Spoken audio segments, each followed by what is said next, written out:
Welcome, ladies and gentlemen and guests. This is the FilterLIFE podcast, and I'm your host, Dan Holmes. I'm a U.S. Navy Special Operations veteran and kidney warrior living with kidney disease linked to toxic chemical exposure during my time in the Navy. On this podcast, we sit down for real, one-on-one conversations with guests from all walks of life, patients, donors, caregivers, advocates, and medical professionals, creating space for people who want to share their story and for those who want to share knowledge to our kidney community. FilterLIFE is about more than kidney disease. It's about how we filter through fear, information, opinions, and uncertainty so we can protect what matters the most, our health, our mindset, and our future. Some of these conversations are going to be raw, some are going to be heavy, and some are going to bring watery eyes along the way. So please use caution if you're listening to this at the gym where you have to explain why you have watery eyes or while driving. But if you're ready for honest connection and real life takeaways, people who've lived this journey, hey, sit back, relax, and let's get into it. And let's filter life together. Hello. Welcome the world back to the FilterLIFE podcast. I am your host, Dan Holmes. Today we have an amazing guest, a very, very special guest and a unique one to our show. Mr. Mark Scotch is here with us from the Oregon Trail. Mark is a living kidney donor and has donated multiple organs. Check this out. Wait till you guys hear Mark's story. Don't go far, stay close, and let's welcome Mark. Mark, thanks. Welcome to the show. Welcome to the FilterLIFE podcast, man. How are you? I'm doing great, Dan. Thank you for inviting me in.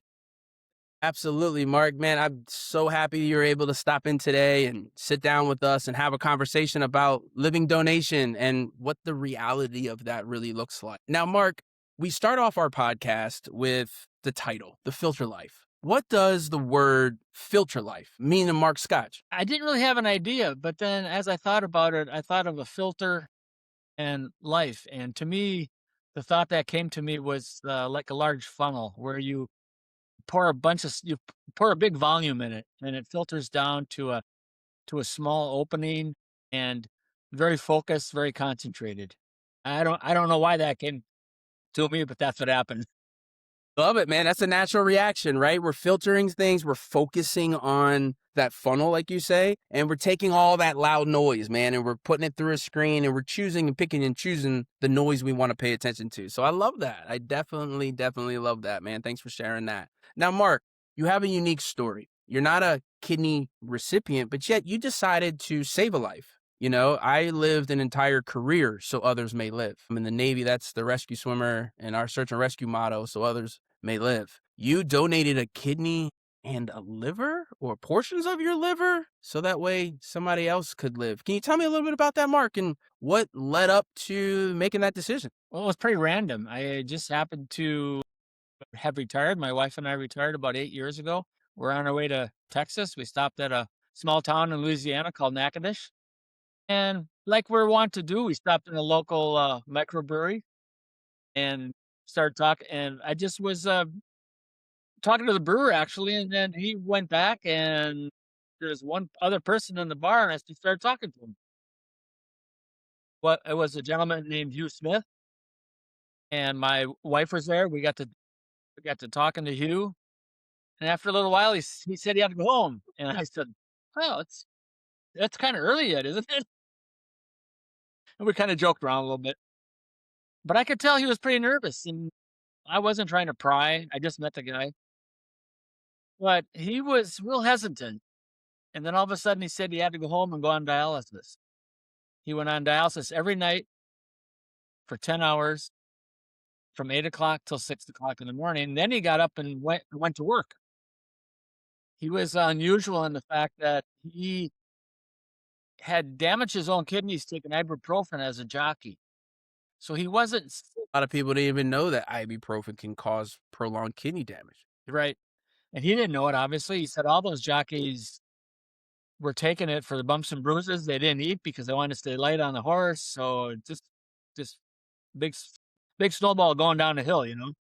Mark, in the Navy, right? When I was in the military, and like you could have, it didn't matter if you had anxiety, a bullet hole, cough, or missing a limb. They issued you 800 ibuprofens, 800 milligram ibuprofen tablets, and you would get like a bottle of like 90. It was like a 3 month supply of 800. And nobody would ever tell you, like, hey, man, this might cause some prolonged kidney damage. This might lead to, membranous nephropathy. These things can lead to FSGS and podocyte damage. Like, nobody ever said any of that. So if you're listening to the podcast today, hey, watch out on the ibuprofen and those non-steroidal anti-inflammatory medicines. But go ahead, Mark, continue. So as soon as he said that, my mind just instantly thought of my sister-in-law who had donated 12 years previous to that to a friend of hers in Wisconsin. I had never asked my sister-in-law one question, was never curious, didn't really know what she did, just that she donated a kidney. And as soon as Hugh said he needed a kidney, I thought of Jody, and it's like, I just said, heck, I'll give you one of mine. And it was that simple, that quick. My wife and I had also lost our first son many years ago, and he was 15 months old. He was on life support, and we had never thought of it at the time, and the hospital didn't mention it. But for over 40 years, we always thought, well, geez, wish we could have donated his organs. And at the same time, I thought of my sister-in-law Jody. I thought of our son Jason, and it just kind of clicked. Made sense. It made sense. Wow, man. Mark, well, thank you for doing that, man. You met a guy in a bar. You listened to his story. He had the courage to even say anything. A lot of us walk around, us patients, man, we walk around silent, because we don't look sick. We don't look like we're hurt. Even that guy who has got to do 10, 12 hours of dialysis every single day of his life to stay alive is trying to live a normal life, or what he used to think was normal, And we don't want to always talk about to random strangers what's really going on with us. But you never know the power of life and changing and communication, right? You decided to ask one guy, like, how's your day, man? And he made the decision to open up to you and say, bump it. I'm going to tell him, dude, I'm going to go home to do dialysis, my guy. And you were like intrigued, like, what is, and then it turned out that you were able to donate your kidney and save a life, all from a conversation. Yeah, he was. He told me later that his family and friends were telling him, you really shouldn't go down to that microbrewery because it doesn't look good. You're on dialysis, your kidneys have failed. But they were his friends. They'd start this microbrewery, so he'd just go down there after work and just say hi to him. And we were kind of amazed that if he wouldn't have said something, we would have walked right out of there and nothing would have happened. And that's the power of the voice, man. This is why we want to have these patient spotlights. This is why we do what we do, is having the conversation. You never open up to anybody. If you don't ask for help, people don't know you need it, because us kidney patients don't look like we need help, but we need a lot of it. We need a lot of it physically, mentally, socially. We need a lot of help. There's not a lot of help out there for us. What we have is to push us towards dialysis, because unfortunately, that's the moneymaker in this industry. But that doesn't have to be. And there are ways to avoid that. And living donation is one of those, so having that conversation. Tell me a little bit about that process, Mark. Was it difficult? Were you guys nervous that you wouldn't meet parameters, or how did that work after that? Well, after I talked with you, and I talked to his coordinator down in Louisiana, and she kind of told me what I had to do, and I'm thinking, my gosh, I'm going to be spending a lot of time in Louisiana, all the trips. She didn't even want me to do a blood test up in Wisconsin. She wanted me to come down to Louisiana for all that.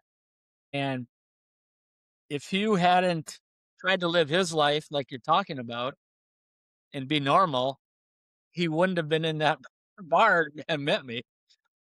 But but he did. I started to think about it, and I like to ride bicycle. That's the whole thing about the Oregon Trails. It's a bicycle ride across the country. So I was trying to incorporate how I was going to get bicycle rides into this many, many trips to Louisiana. And I thought, well, I think I'll just ride the Mississippi River over the course of however long it takes to become a living donor. So I started to kind of put my ride together in the back of my mind, like I always do.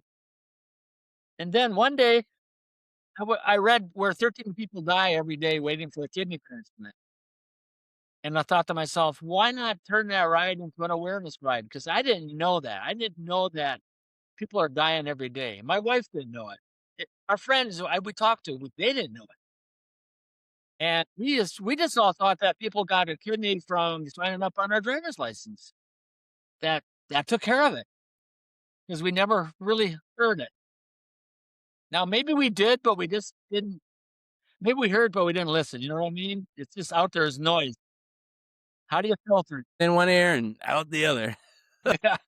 Yeah. So I can't say I never heard it, but I didn't know what to filter in, right? I love it. I love it. Yeah.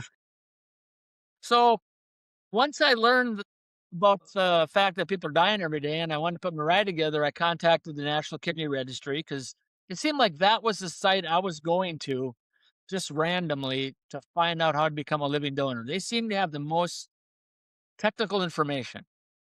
Other sites I went to were more about raising money or doing this, doing that. And that's not what I was doing. I was trying to find a way to donate a kidney. So I reached out to them on my ride.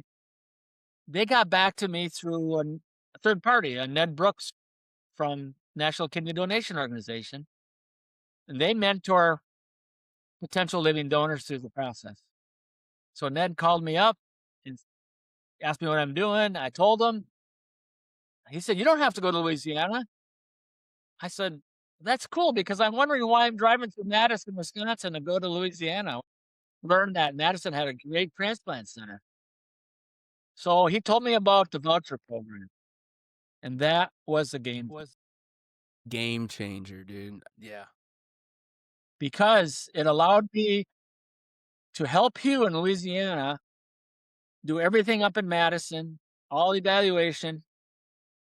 And I got ahead of myself a little bit. The only thought when I thought to myself, am I doing the right thing? When the transplant coordinator in Louisiana told me that if something would go wrong with the surgery, I'd have to go back down there to take care of it. And I mentioned to my wife, I said, we could be living down there if something goes wrong. And I thought to myself, oh man, I got to think about this a little bit more. And the voucher changed all that. And the more I learned It about the relieved voucher, a lot of that anxiety, huh?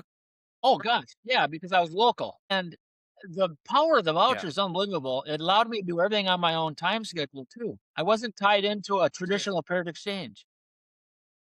As soon as I found out I could donate, they asked me, okay, when do you want to do it? Look at your calendar. It was only my schedule, nobody else's. And I gave them a 2-week window. They said, okay. They got back to me within 2 days, said they found a match for my kidney in New York. I didn't even concern to be a match for Hugh. Matter of fact, I knew the odds of him and I being the best match were little to none. So I understood the power of that matching too with the voucher. As a living donor, we want to make sure our kidney goes to where it does the most good. And that's the best match. And so I understood right away that the voucher allowed my kidney to go to the best match and Hugh would get the best match as well. Yes. So my kidney went to New York. Hugh got a kidney from Southern California. So a guy from Wisconsin meets a dude in Louisiana at a bar. One kidney goes to New York. One kidney comes from Southern California. We covered the whole United States. One transplant. One conversation in a bar. Changed that many people's lives. I love it, man. I love that. Wow. Where all my rides came from. So I rode the route of the kidneys of the Oregon Trail. I love that. Now tell me a little bit about the Oregon Trail, like what you guys are doing with the Oregon Trail. Like what is that? I went to your website, theoregontrail.org, right? And Correct. Tell me a little bit of how that started and like what you guys are doing for that. Well, like I said, I was always a bike rider. I'm a mountain biker. I don't ride road bike, but I'm a mountain biker. Nowadays, a lot of gravel riding, and that got popular. But I was doing that beforehand even. Like I said, our son, who's in the Air Force, a career Air Force, he was stationed out at the Pentagon a number of years ago. The last trip, we were going to go see him after a 3-year stint there. My wife dropped me off in Pittsburgh, and I rode my bike from Pittsburgh to Washington, D.C., because that's what I do. That's awesome. I found bike routes, bike path, rail to trail, single track, whatever I could find. So so whenever I do something, I look for a bike ride out of it, and that's what I was gonna do to go see Hugh and donate a kidney. But then I turned that into an awareness organization. So I still ride my bike. And the big thing is we demonstrate that, hey, you can donate a kidney, save someone's life, and it doesn't change your life one bit. Now let's talk about that, Mark. What you gave up a kidney, you went through surgery. I mean, in the untrained eye, you think about the movies back in the 80s where you can see some guy in a bathtub that's got blood in, and he's got this scar. Like, that didn't happen to you. How was it, Mark? What was it actually like? Well, it's laparoscopic, so they only make a small cut under your belly button to get the kidney out. But for me, I was feeling really good. I went in September of 2020, so it was during COVID. My wife could not be in the hospital with me. And Oh man, I was diagnosed in 2020, and I had to sit the whole year in the hospital by myself, more or less, because my wife during COVID couldn't come in the hospital. She was in the parking yep, lot. yep.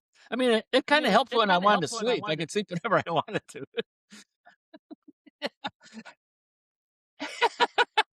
But my surgery was early in the morning.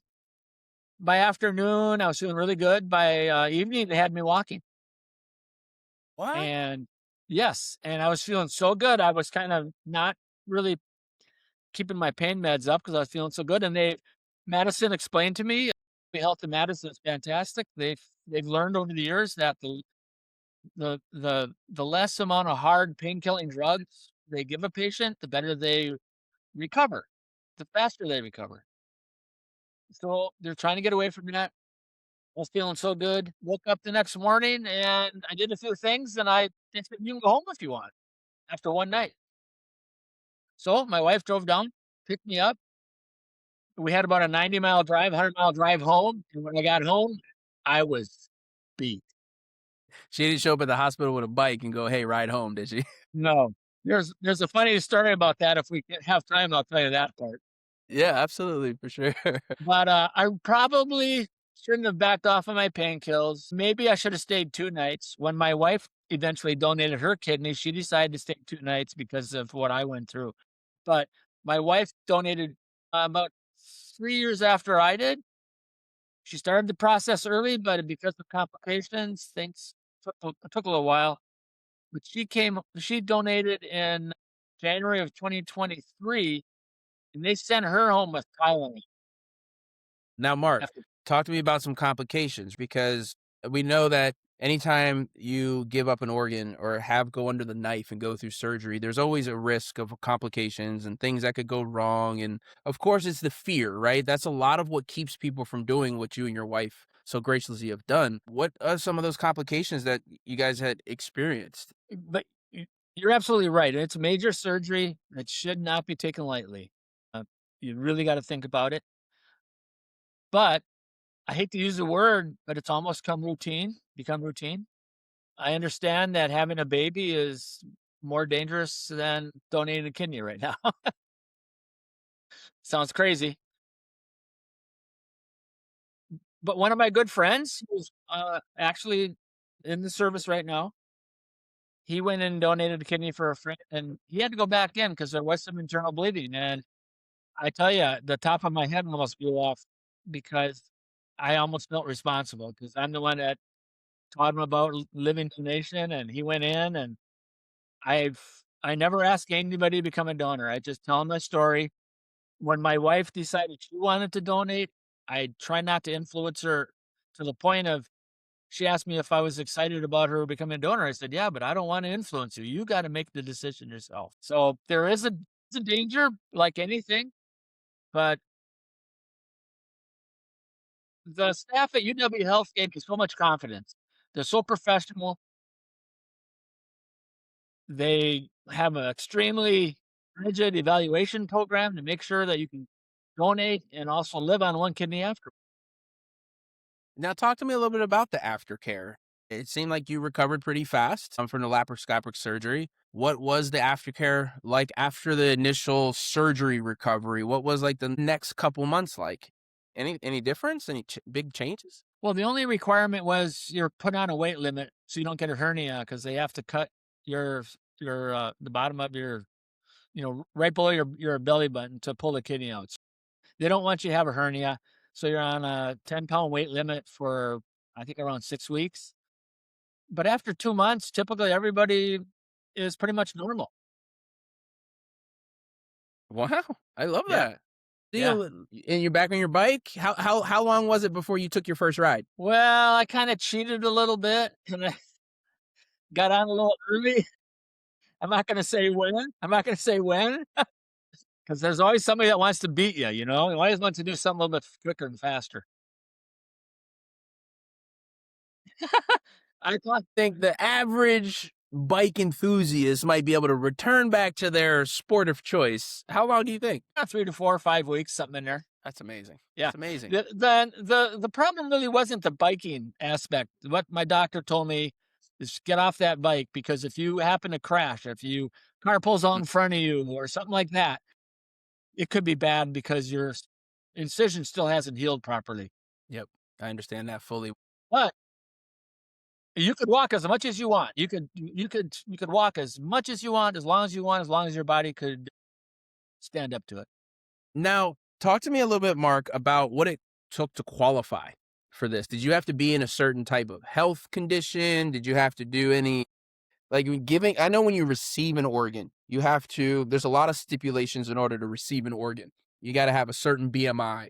You got to have all this care and support system because you got to have somebody there as the recipient to take care of you and on the prolonged and the medication that you're going to be taking after you receive the kidney in hopes that the foreign object that they just sewed into your body doesn't reject it. So there's a lot of things that in our industry, in the kidney world, that people who are potential recipients don't understand about what it takes to actually be on the receiving side of something like what you and your wife have done. It's a hard road, especially for those who are end stage renal failure or on dialysis or have to go do it like Hugh, he's got to do it every day, 10, 12 hours a day. It drains you physically, mentally, you're exhausted, let alone try and worry about maintaining your BMI and your heart rate and got to be able to do all this good stuff. And you're like, dude, I'm stuck in a chair, man.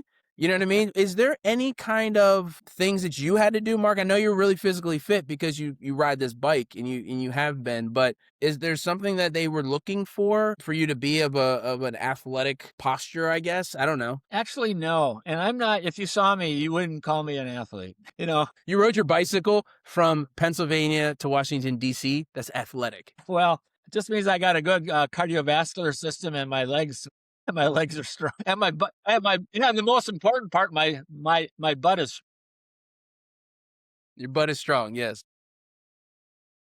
It sounds like what you were explaining to me sounds real similar to what we go through as recipients. First thing is the blood test. Next is urine output, urine test.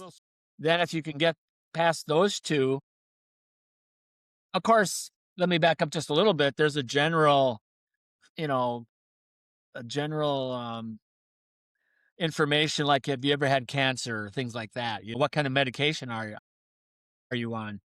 And just because someone's on certain medication doesn't mean they won't qualify.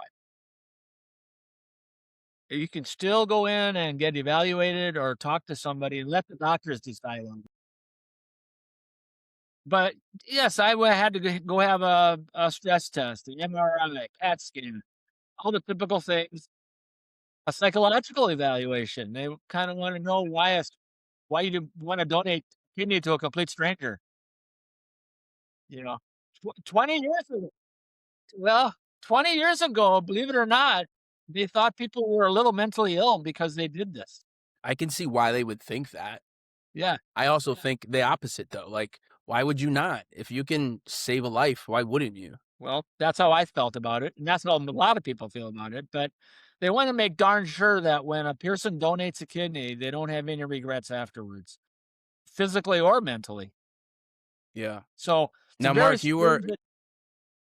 you were instrumental in going to DC last month with the End Kidney Deaths Act. Can you tell me a little bit about your time in DC? Kind of how you guys, what the lobbying was like, what the responses were like from some of our congressional leaders? I think it's overall very good. We've got almost 50 co-sponsors in the House. We'll be working on the Senate shortly. It's an educational process. As I've talked to, I think I've talked to about 25 or 30 different offices right now, staffers and directly to certain representatives. A lot of them don't understand the rigorous criteria, like we're just talking about, how to become a donor. They thought, well, how many people are just going to want to get reimbursed and then they're going to regret it later? Well, the End Kidney Deaths Act is all about modifying the 1984 decision that viable compensation cannot be given to an organ donor, basically paying somebody to donate a kidney.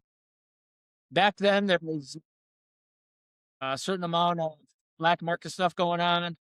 There was some shenanigans, so they tried to pass laws for that. Now we think there's a need to reverse that and have a government very good solid program to incentivize somebody and reimburse them to donate a kidney to a complete stranger. That's how we're set up right now. Maybe eventually it'll be all kidney donors.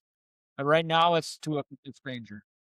I love that, man, and I love that the compensation that the bill that we're talking about for our audience is House Resolution 2687, HR 2687. It's the End Kidney Deaths Act. Mark was instrumental on going up to DC with that organization to lobby about this House resolution and to gain some more congressional support, as the Enlisted Kidney Foundation does as well. Unfortunately, I wasn't able to join you guys this time up there in DC, but we'll make a huge impact this year for sure together. It's awesome to it's a unique experience for those who don't understand what that's like. Going to the House of Representatives and the Rayburn building and going through and talking to our congressional leaders and walking into the offices, with a bipartisan attitude. Like, kidney disease doesn't matter whether you're red or blue or purple or yellow or green or whatever. It cares about your organ. You know what I mean? And people who want to give an organ to save a life should be compensated in a way, right? We don't want this black market ring starting back up. That's where the bathtub and the slit in the back and all that came from, right? We don't want that anymore. But what we do want is we would love to give the people, and most people, now you can correct me if I'm wrong, but most people, is my understanding, that the ones who actually want to donate and give a kidney or an organ to somebody who is unknown, usually those people are in the tax bracket where they still receive a tax refund. So this bill, now correct me if I'm wrong, I believe this bill would give them $1,000 tax credit, refundable tax credit for 5 years after they give in a kidney to use for post-care, all types of things, right?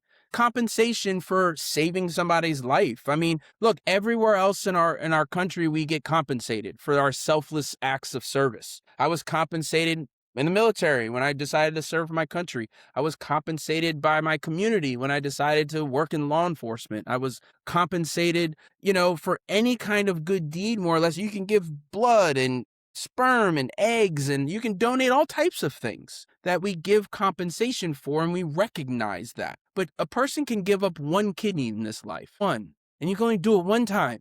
If that one time, you want that one time, that one opportunity that you've talked yourself into, you want it to go to the best person. You want it to go to the most qualified. You don't want it to end up being rejected. That's hard to live with as well, but it happens. We want to make sure that we're spreading the awareness to a point where people feel a little bit more comfortable, Mark, just like what we're doing today. They feel a little bit more comfortable about maybe having that donor conversation. Maybe they're nervous. I don't know how to start the conversation. Maybe I'm a patient and I'm on dialysis and I'm listening to this podcast, right, during my dialysis session. And maybe we're sitting here in the chair and we're like, man, Dan and Mark got something really good. Mark, what advice would you give to that patient who wants to reach out to somebody but doesn't really know how doesn't know what that conversation should sound like. How would you recommend a patient approach somebody about living kidney donation? Well, there's a couple things there. I think mainly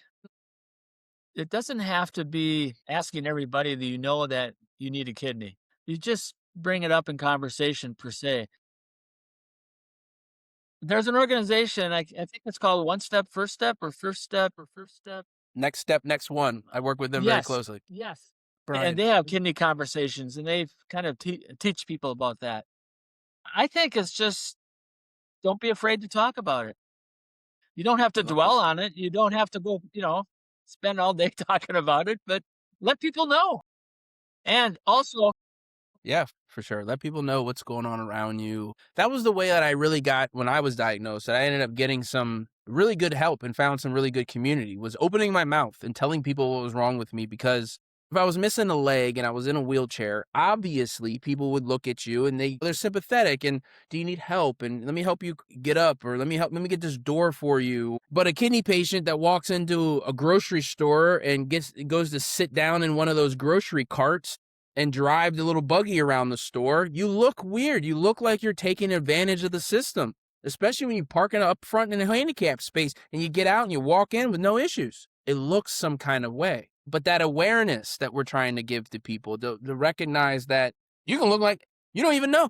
Kidney disease affects the people in your community. It affects your teachers, your police, your governments, right? We just talked about the government officials. It affects them too. I met a couple up in Congress that were battling kidney disease themselves. I'm like, how are you being treated? Who's helping you through this process? And we just went through it all. And they're like, man, I didn't even know I could. I didn't know there was help out there for this. People don't have to feel alone. And I really want people to understand that living donation is okay. And it's something that is a conversation starter. I mean, look how it saved that guy's life in the bar. well, and I think what people on dialysis need to understand is that there's people out there that want to help. They want to do something with their life. They don't know what it is yet. And you might spark that. That's what happened to me.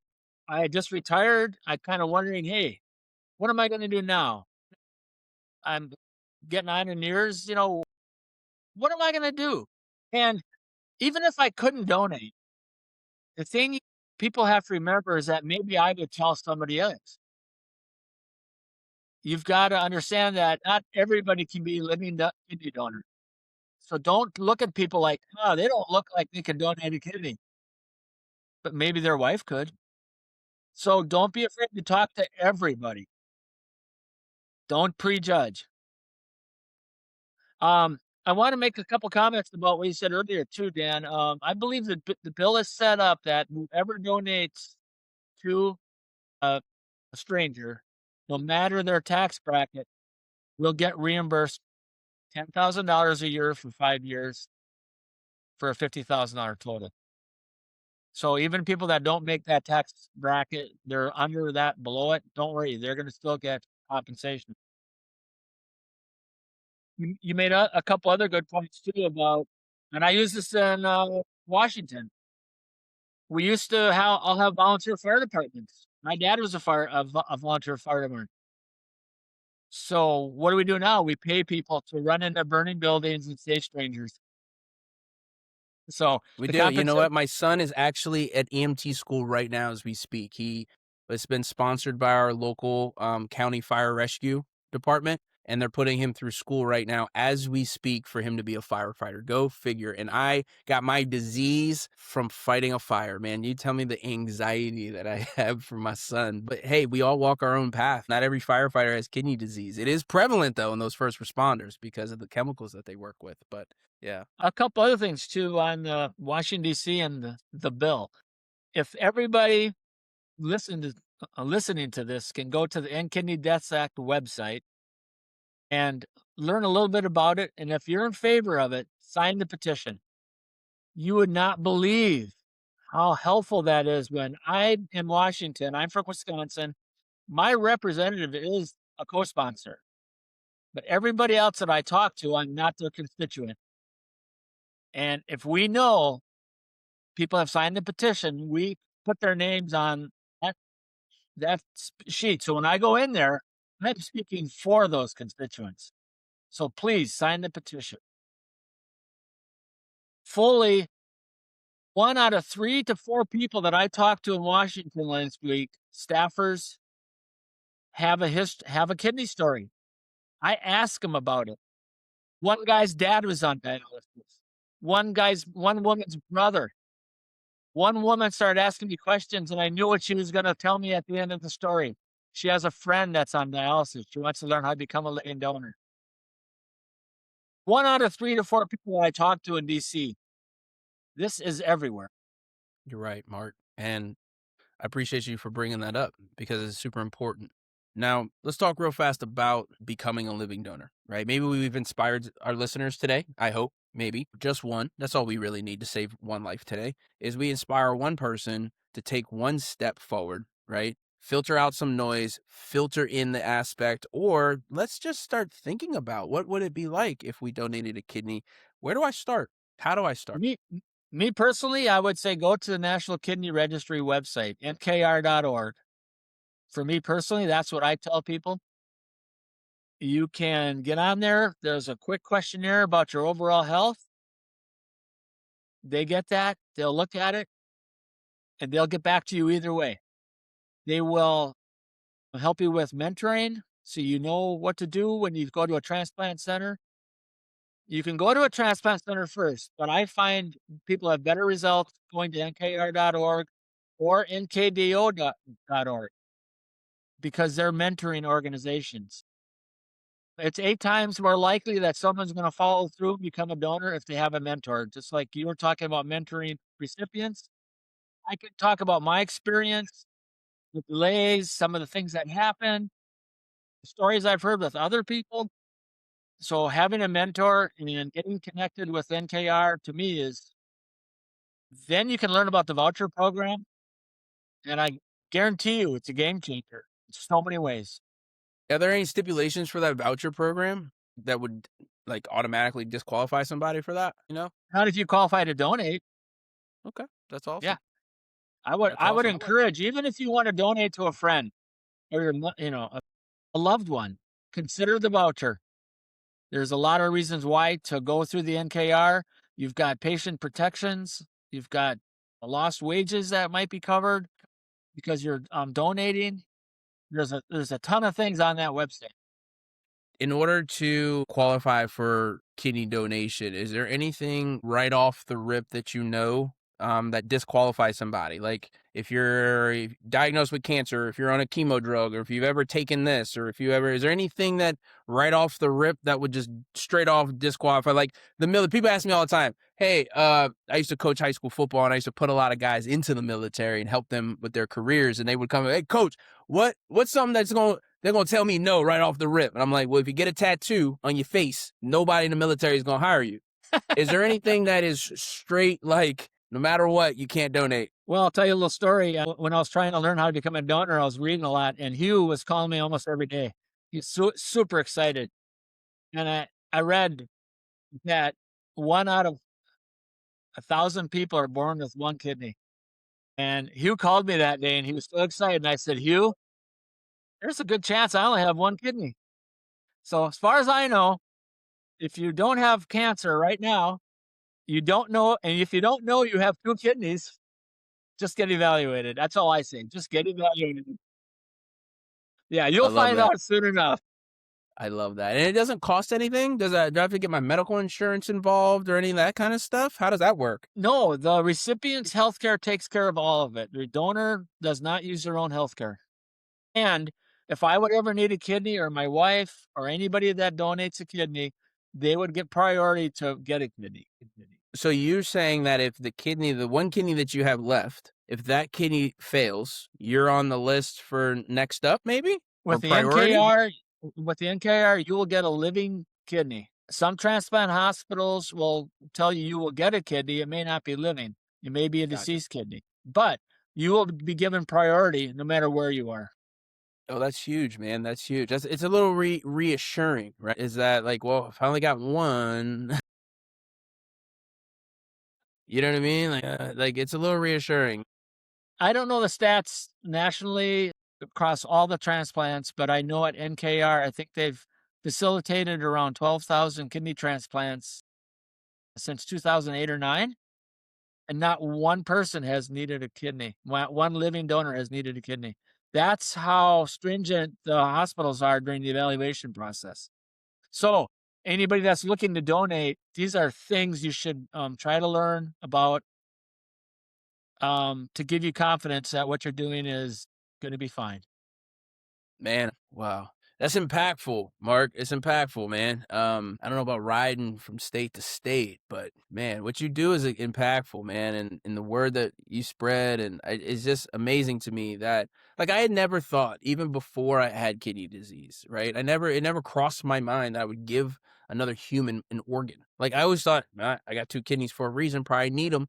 You know what I mean? Like, but you not only gave a kidney. Talk to me a little bit about the liver journey. How was that? Most don't even know you can, like, cut off a chunk of the liver and just give it to somebody. How does that work? Well, when I learned about the need for kidneys, I also learned about the need for liver donors. So as soon as I got through the kidney process, I talked to UW Health about donating part of my liver. Liver regenerates, and they told me I was too old. They have a cutoff, hard cutoff for age for liver. Kidney, not so much. But I learned every transplant center has their own criteria. So on one of my bicycle rides from San Diego to Lubbock, Texas, What? I was in, yes, we started in San Diego because Hugh's kidney came from Southern California. I didn't know where. So I had to start in San Diego. Then I, then I went to LA. And what I do on my rides is I try to create awareness through media attention. So I contact transplant centers along my route and say, hey, do you want to join me for a media event? USC Keck did that. One of their living kidney coordinators is a bicycle rider, and he learned about my bike rides. He wanted to join me. So we rode from Santa Monica on the Pacific to the campus at USC Keck. And he had his jersey on from USC Keck. He was pretty proud of him. He was getting interviewed, and I was just talking to this nurse next to me, having a cup of coffee, thanking her for coming down. Again, a conversation, right? And I said, "Well, thanks for coming down. And what do you do?" And she goes, "Well, I'm actually in the living liver program, not the kidney, but I wanted to come down anyway and support you." And I said, "Well, I'm off the hook. I'm too old. I can't donate part of my liver." And she goes, "How old are you?" I said, 6, I think I was at the time. She goes, "Well, we've taken people your age." I thought, "Oh, god dang it, I'm back on the hook." So I had to take my own advice. I kept telling people, "Just go get evaluated. Just go get evaluated." So I went and got evaluated at USD Keck, found out, yeah, even though I live in Wisconsin my whole life, if you know what that means, my liver was still good. And a funny story, when I got done with the evaluation, a doctor came in and told me that I could not donate because the way my liver is structured. It happens to about 15% of the people. The arteries, the blood veins, the bile ducts, everything doesn't line up properly and they can't do it. So I was getting ready to go home, and another doctor came flying in and said, "No, no, wait, you can donate." I said, "Well, 10 minutes ago, a doctor came in and said I couldn't." He said, "Well, he only does adult transplants. We can take a small portion of your left lobe, left lateral segment, and give it to an infant and save their life." And if you know, I just told you my story about our son dying when that doctor told me here in the back of my neck stomach, man. Ooh, that's just happened to me, bro. What? So at 67 years old, chunk of my liver went into a 9-month-old little girl. It might be the widest spread for a living transplant donor combination in the United States. So she's 3 years old now. Go to my website. You can see pictures of her. She's fantastic. She's thriving. She's doing great.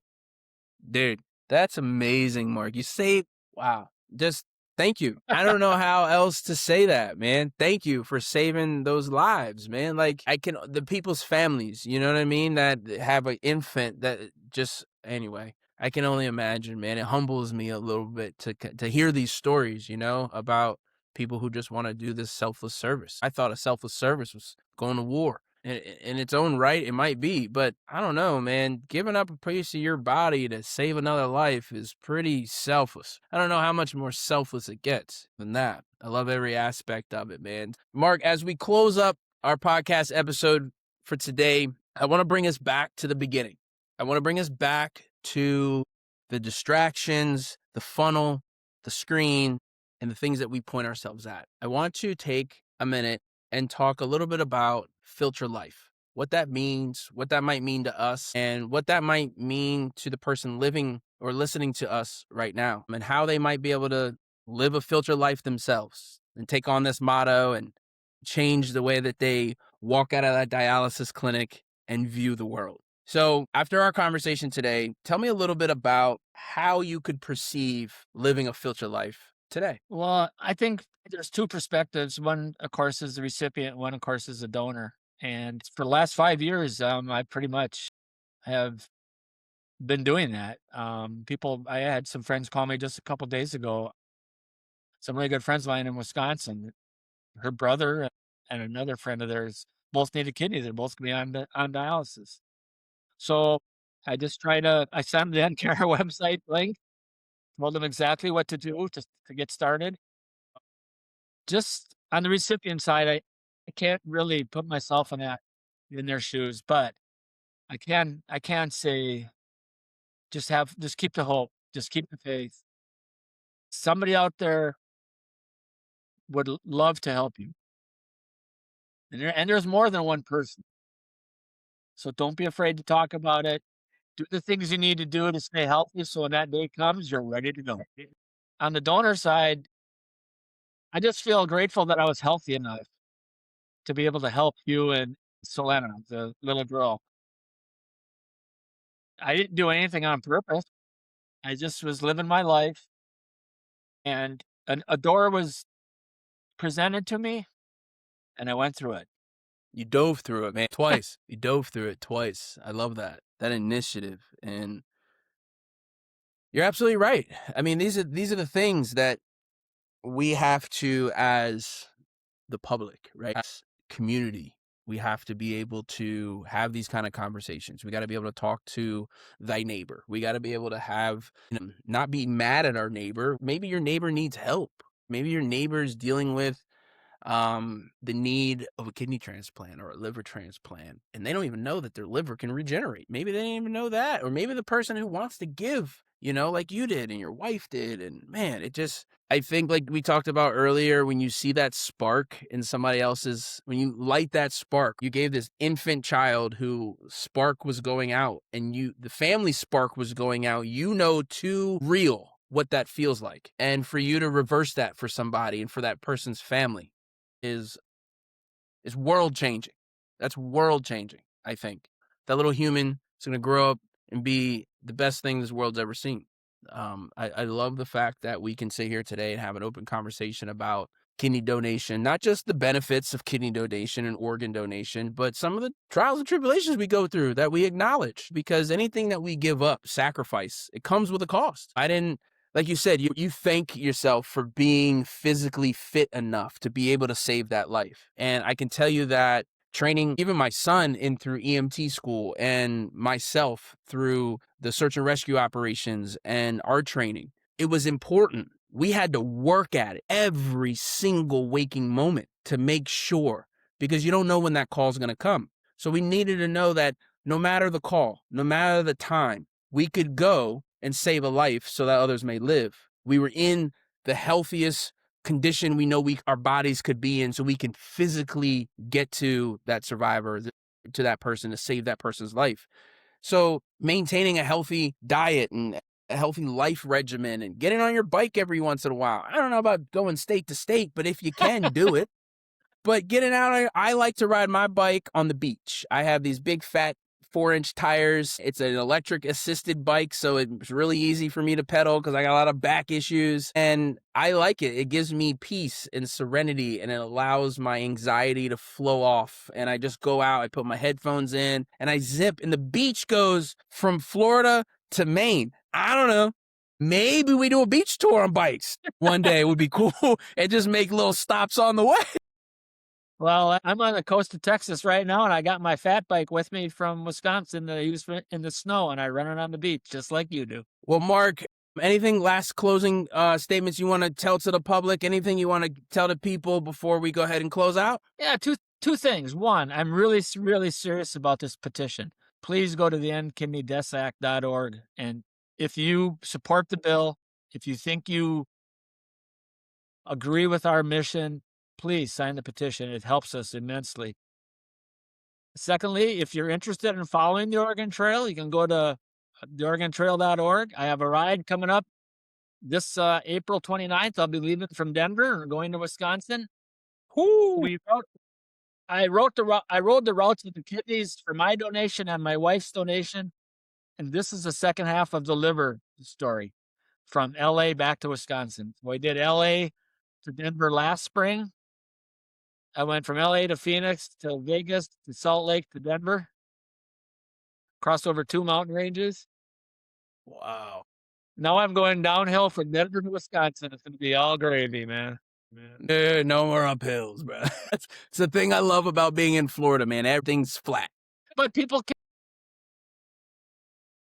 join me on the ride or just come and say hi. If you come out and you're looking for a kidney, I want to get your story out there, please contact me. We do it all the time during the ride, when the ride's not going on, at any point in time. I love that. Well, folks, look, thanks for tuning in with us on another fantastic episode of the Filter Life podcast. I want to thank Mark Scotch for being here with us today. Thank you for opening up to us about living kidney donation, what it takes to be a donor. I think we've hopefully built some awareness in our community about what this takes. It's not as hard as people think it is. It's not impossible. And there's a voucher program. You can, if you want to do this, you don't even have to go find somebody to do it for. You can just go do this. Atrophic kidney donation is a thing. A lot of celebrities are starting to do this now, because I think you get to a point in your life and you're like, what else can I do for somebody, you know? And then you go and you find something like this, and it really sparks a light at the end of the tunnel for somebody. And if we can keep that light lit, dude, we've done our job, man. Again, thanks, Mark, for being here. Thank you to all of our listeners and our followers out there who follow the Enlisted Kidney Foundation and the Filter Life podcast. Again, we talked about House Resolution 26. Please, you can find more information on our website at enlistedkidneyfoundation.org. You can also find more information at the endkidneydeathsact.org as well. If you want to look up the HR House Resolution 2687, feel free to pop that in Google and pull up the congress.gov. You can read all about it. You can see everybody who's been supporting it. I think we have over 50 right now supporters, in the House that are supporting this bill. So we need your help. We can't do it alone. If you're a listener and you want to come to DC, hey, we'd love to talk to you about it. So thanks again, guys. Thank Mark. Hang around after we turn off the recorder, Mark, so we can talk for a couple more minutes, man. But thank you to everybody out there on our Filter Life podcast, and we'll see you on the next episode.